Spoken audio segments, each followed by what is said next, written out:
Alright, wheel number 2 on the A7. We got curb rash from here to here. Motor right there. And on this side, from here to here. None of it's super deep, so I'm going to sand all of the damage out. If you wouldn't mind hitting that like and subscribe button while I'm working on this, I'm going to get the sanding.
Refinishing shipping here never used to be a problem, but I think they're just making stuff cheaper and cheaper these days. So we got to chase this down so it stops shipping so we can sand it smooth.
Scuff pad, and then this one has never been repaired before, so I'll have to go over it with the Adams surface prep cleaner.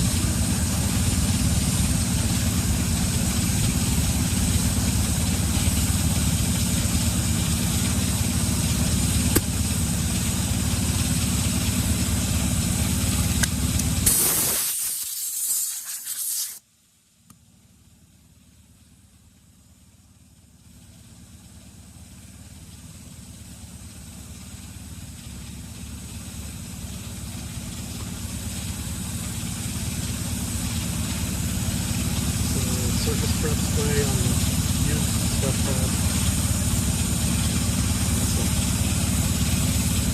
Clean out the existing finish pretty well so that we can clear it.